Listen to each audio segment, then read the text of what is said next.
جب ظہر کا وقت ہوتا ہے اور عصر کا وقت ہوتا ہے تو ظہر اور عصر کی نماز دونوں ایک ساتھ پڑھی جاتی ہے. یہ ہمیں دانیہ فرق، اور وہ بھی قضا نہیں، قصر نہیں پوری. لیکن وہ لوگ قصر کرتے ہیں جن کا 5 دن کا حج ہوتا ہے، جو دور سے تشریف لاتے ہیں وہ قصر پڑھتے ہیں.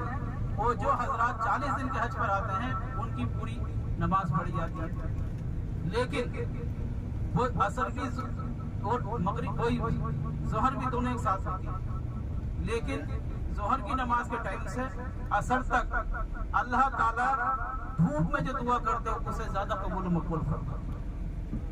اور عصر کی نماز کے بعد میں پھر چند منٹ کے لیے پھر دعا کیجیے، اور نماز مغرب سے پہلے جو ہے عرفات سے آپ مزدلفہ کے لیے روانہ ہوئیے. جب مزدلفہ کے لیے آپ جاؤ گے تو مزدلفہ میں آپ کو چاہے رات کے 10 بجے 11 بجے یا 12 بجے یا 1 بج جائے. اس کے بعد آپ کو یہ لازم ہے اذان پڑھیں اور ایک ہی تکبیر کے ساتھ پہلے نماز مغرب ادا کریں گے، پھر دوسری جماعت کریں گے، دوسری جماعتیں پھر نماز عشاء تک کریں گے. لیکن وہ بھی قصر نہیں ادا کریں گے، نہ قضا کریں گے نہ قصر کریں گے. آپ پوری نماز پڑھیں گے جو 40 دن کے لیے حج پہ آتے ہیں. اس کے بعد رات میں دعائیں کریں.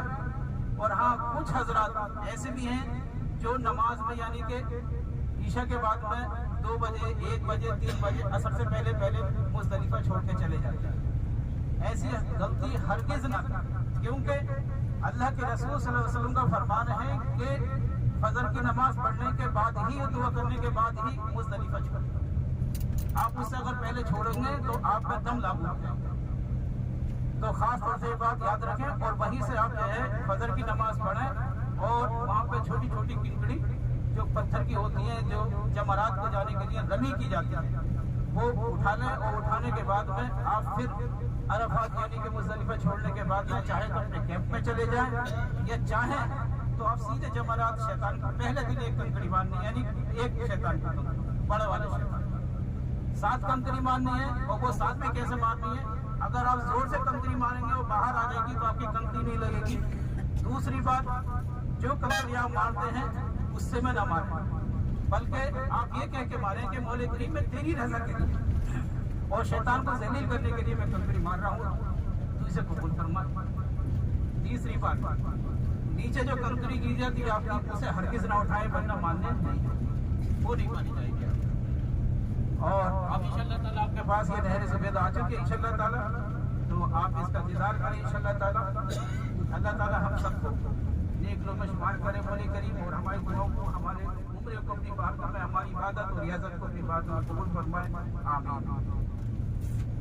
جی حاجی صاحب یہ آپ سیدھے حال کی طرف دیکھیں. یہ نہر زبیدہ ملکہ زبیدہ جو خلیفہ ہارون رشید عراق کا بادشاہ تھا اس کی بیوی تھی اور نیک صالح بیوی تھی، اور اس کے محل میں 100 حدیث کام کرتی تھی اور قرآن پاک کی تلاوت کرتی تھی. جو بھی اس کے محل سے گزرتا اور تلاوت قرآن پاک کے گونجنے کی ایسی آواز آتی جیسے کوئی شہر کی مکھیوں کا گروہ جا رہا ہو، تو اس کی گونجنے کی آواز آتی ہے. وہ حج کے موقع پر آئی، وہ مینا میں بھی گزارا، عرفات میں بھی گزارا، مزدلفہ میں گزارا. اس نے دیکھا کہ سب کچھ ہے جیسے حجاج کرام آپ نے یہ سامنے بتایا ہے کہ پانی کی پیاس کی وجہ سے بہت سے حجاج کرام شہید بھی ہو جاتے ہیں. اور اس نے اللہ پاک سے دعا کی. تھوڑا سا آگے والی ریاست زیارت جو ہے قریب آ گئی ہے، اور مولانا صاحب نے بہت اچھے انداز میں جو ہے بتایا ہے حاجی صاحبان کو.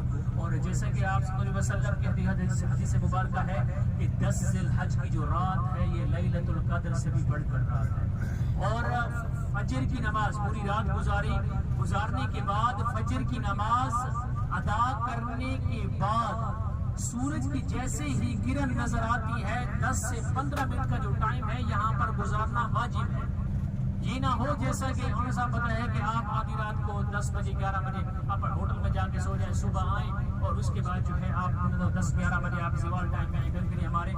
اور وہ اپنے سب کچھ دیکھا، اپنے ملک چلے گئے. جا کر اس نے خلیفہ ہارون رشید کو بتایا کہ جا کر میں یہ کام کرنا چاہتی ہوں، کیونکہ ہم سب حاجی صاحبان مرد حضرات یہی سوچتے ہیں ہم کوئی ایسا کام کر جائیں جو زندہ ہے تو ہمیں ثواب ملتا رہے، مر جائیں کیونکہ مرنا ہم سب نے ہے، مر جائیں تو ہمیں قبر میں جا کر ثواب ملتا رہے. کوئی گھر کے ساتھ دینی مدارس بن رہی ہو، کوئی مسجد بن رہی ہو. اگر آپ کو چاہتے ہیں، کیونکہ مائنڈ میں ہر وقت جو ہے ہمارا شیطان تو ہر وقت ہمارے ساتھ ہے، ہم یہ کہتے ہیں ہمارے پیسے کوئی مولوی صاحب کھا نہ جائے، کوئی استاد کھا نہ جائے، تو ہم ایسا کریں کہ اپنی جیب سے کوئی اینٹ لا کر دے دیں، ایک سیمنٹ کی بوری لا کر دے دیں، جب تک وہ آباد رہے گی آپ کو ثواب ملتا رہے گا، چاہے آپ زندہ ہیں چاہے آپ دنیا کو چھوڑ دیں۔ اور یہ آپ دیکھیں مزدلفہ کا میدان، اور حجاج کرام 10 ذی الحج کی رات جو ہے یہاں پر گزارتے ہیں کھلے آسمان کے نیچے، چاہے کوئی بڑا سے بڑا بادشاہ، سی ایم پی ایم، بڑا سے بڑا پردھان منتری کیوں نہیں ہے، کھلے آسمان کے نیچے رات گزارتے ہیں، اور کوئی خیمہ نہیں ہوتا، کوئی چھت نہیں ہوتی ہے تو صرف آسمانی چھت ہوتی ہے، اور حجاج کرام دعائیں کرتے ہیں۔ اور آگے مسجد مشعل الحرام جو سال میں ایک مرتبہ کھل جاتی ہے، جس کا ذکر جو ہے قرآن پاک میں بھی ہے، دوسرے پارے سورۃ بقرہ میں عند المشعل الحرام، یہ بھی سال میں ایک مرتبہ کھل جاتی ہے۔ آپ صلی اللہ علیہ وسلم نے اسی مسجد نماز ادا کی، اور سب حاجی صاحبان جو ہے درود پاک پڑھتے رہے، اللہم صلی علی سیدنا و مولانا محمد وعلی آل سیدنا و مولانا محمد وبارک وسلم وصلوا علیہ۔ دو مینار والی مسجد مشعل الحرام سب حاجی صاحبان زیارت کریں۔ اور جب یہ 10 سال کا عرصہ لگ گیا، یہ مکمل ہو گئی، تو اس کا حساب و کتاب والا رجسٹر جو ہے وہ ملکہ زبیدہ کو جا کے پیش کیا، اور نیک صالح ملکہ تھا، اور اس نے ایک ہاتھ سے لیا اور دوسرے ہاتھ میں جو ہے دریائے دجلہ میں پھینک دیا۔ دریائے دجلہ عراق بغداد سے یہ نہر بنائی گئی، اس نے اپنے مالی خرچے میں سے بنائی، کسی سے کوئی فنڈ نہیں لیا، کوئی عطیہ نہیں لیا۔ اور جب اس کا حساب و کتاب والا رجسٹر دیا نا ملکہ زبیدہ، اس نے ایک ہاتھ سے لے کر دوسرے ہاتھ میں دریا میں پھینک دیا، اور مینیجر سے تھا وہ حیران رہا، اس نے کہا ہے ملکہ آپ نے دیکھا ہی نہیں اس میں کتنا خرچہ آیا ہے۔ وہ کہنے لگی، اس نے جو آخر والی 2 باتیں کہی، ایک تو اس نے دعا مانگی، دوسری جو اس سے پہلے والی بات کی اب سب سے سننے والی ہے۔ اور کہتے ہیں نا کہ عورت کے بارے میں معاشرے میں جتنی بھی باتیں کی جائیں وہ ماں ضرور کہلائے گی، ماں میری ہو چاہے ماں آپ کی ہو۔ باپ کے بارے میں اور معاشرے میں جتنی بھی باتیں کی جائیں وہ باپ ضرور کہلائے گا، باپ میرا ہو یا باپ آپ کا ہو۔ اور اس نے کہا میں یہاں پر کسی سے کوئی حساب نہیں لیتی، اللہ پاک اس کا جو اجر ہے وہ مجھے قیامت والے دن ملے گا۔ اور اس نے دعا کی، اے اللہ میں یہاں پر کسی سے کوئی حساب نہیں لیتی، آپ بھی مجھ سے قیامت والے دن کوئی حساب نہ لینا، مجھے بغیر حساب بخش دینا۔ اور یہ دیکھو کہ اللہ پاک نے اس کو زندہ ہوتے ہوئے بھی جنت کی سیر کروا دی تھی خواب۔ اس نے بہلول دانا سے، جیسے کہ مولانا صاحب بتایا ہے، بہلول دانا سے 100 دینار کا گھر لیا تھا۔ اور یہ آپ دائیں بائیں دیکھیں، دائیں طرف دیکھیں، یہ کنکریاں نظر آ رہی ہیں۔ حجاج کرام جو ہیں یہ 49 کنکریاں اٹھاتے ہیں اور جمرات کے مکان پر جاتے ہیں۔ پہلے دن 10 ذی الحج کو 7 کنکریاں بڑے شیطانوں کو مارنے کے بعد خیموں میں آ جاتے ہیں۔ دوسرے دن 7 چھوٹے کو، پھر 7 اس سے بڑے کو، پھر 7 سب سے بڑے کو، اور 12 ذی الحج کو حجاج کرام ایسے کرتے ہیں، 7 چھوٹے کو، پھر 7 اس سے بڑے کو، پھر 7 سب سے بڑے کو۔ یہ جو کنکریاں مارنے کا عمل ہے، یہ حضرت ابراہیم علیہ السلام، حضرت اسماعیل علیہ السلام کو جب اللہ کی راہ پر قربان کرنے کے لیے لے کے آ رہے تھے تو شیطان مردود کو جو ہے یہ کام اچھا نہ لگا، اور حضرت ابراہیم علیہ السلام حضرت اسماعیل علیہ السلام کے پاس آیا اور کہا کہ آپ کا باپ جو ہے آپ کو اللہ کی راہ پر قربان کرنے کے لیے لے کے جا رہا ہے۔ حضرت اسماعیل علیہ السلام نے فرمایا کوئی باپ بھی اپنے بیٹے کو ذبح کرتا ہے؟ شیطان مردود نے کہا آپ کے باپ کو اللہ کا حکم ہے۔ حضرت اسماعیل علیہ السلام نے فرمایا جب اللہ کا حکم ہے تو پھر اس میں دیر کس بات کی، پھر جلدی کیجیے۔ حضرت ابراہیم علیہ السلام نے 3 مرتبہ کنکریاں اٹھائیں شیطان کو ماری بھگانے کے لیے، تو اللہ پاک کو یہ ادا پسند آئی، تو اللہ پاک نے حج کا رکن بنا دیا گیا۔ حجاج کرام 10 ذی الحج، 11 ذی الحج اور 12 ذی الحج کو بھی رمی کرتے ہیں۔ یہ سیدھے ہاتھ کی طرف دیکھیں مینا، نیو مینا، مینا کے خیمے، اور یہ دیکھیں مینا کا جو خیمے کا کپڑا ہے، سننے میں ہے کہ 10 سے 15 سال پہلے یہاں پر آگ لگ گئی تھی۔ یہ جاپان کی کسی کمپنی نے بنایا ہے جو اب جو ہے اس کو آگ نہیں لگتی، اس کپڑے کو جو ہے آگ لگتی۔ حجاج کرام سننے میں ہے، اللہ تعالیٰ ہم سب کو بھی آئندہ سال حج کی سعادت نصیب فرمائے۔ اس میں اتنی جگہ ملتی ہے، 20, 25 یا 30 حاجی سوار اس خیمے میں ہوتے ہیں۔ اور آگے آئے گی وادی مقصر، جس جگہ پر جس جگہ پر ابرہا کا لشکر جو ہے وہ یمن سے آیا تھا معاذ اللہ نعوذ باللہ بیت اللہ شریف کو گرانے کے لیے۔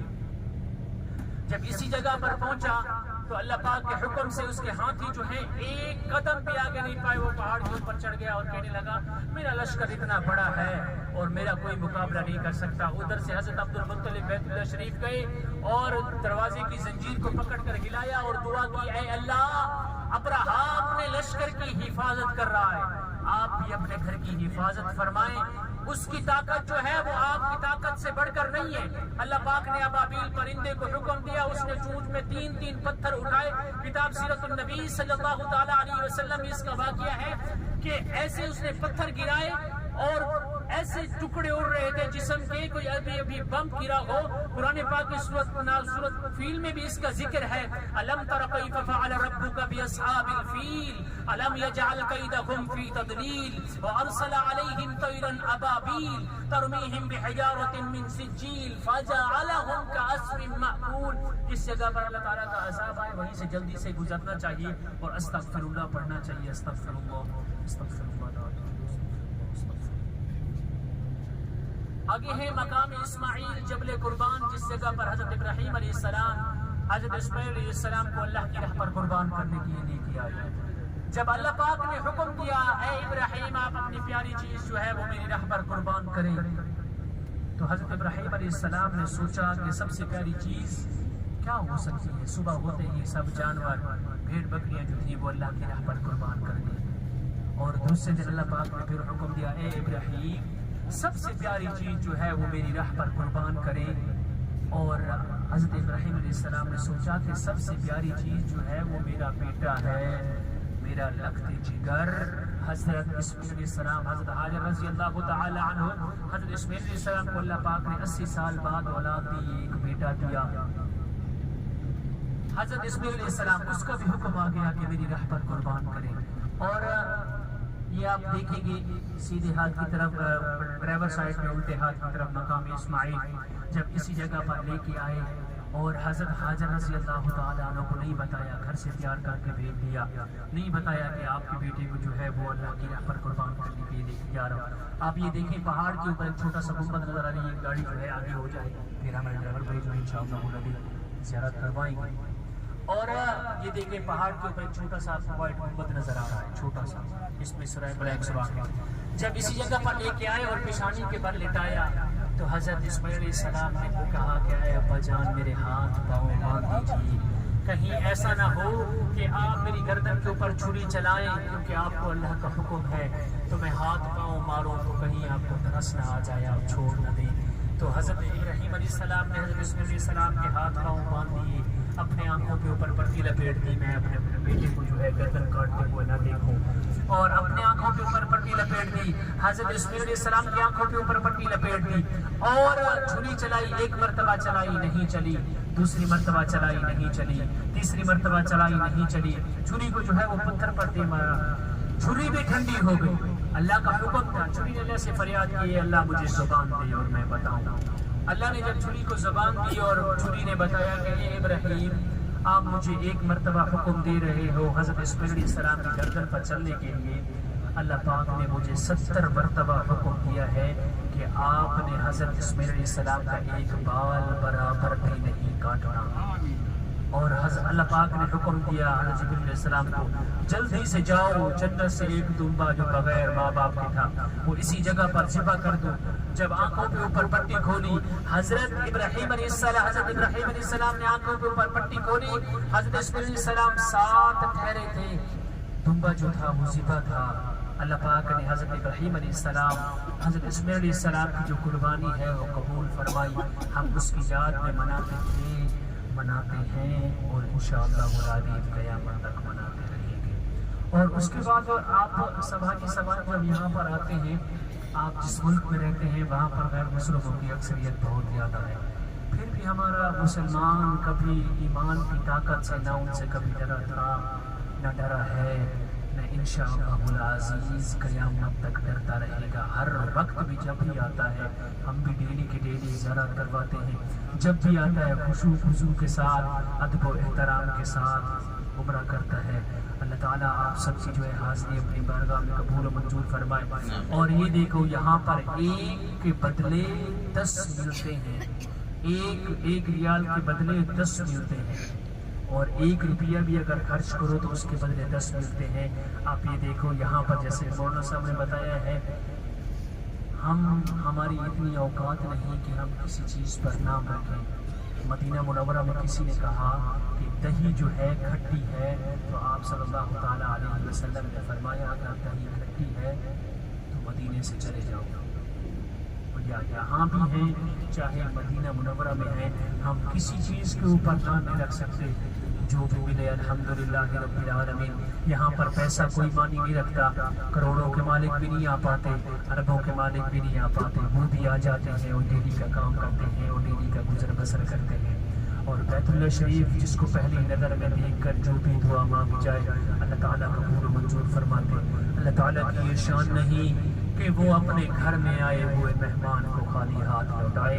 ہم کسی دوست کے پاس نہیں ہیں, ہم اللہ اور اس کے رسول صلی اللہ تعالیٰ علیہ وسلم کے گھر کے مہمان ہیں. اللہ پاک نے ایک گھر اپنا بنایا, ایک گھر اپنے یار کا. جو حاجی صاحب سوئے ہوئے ہیں وہ بھی جاگ جائیں, کیونکہ بعد میں آپ کہیں گے کہ ہمیں زیارت نہیں ہوئی.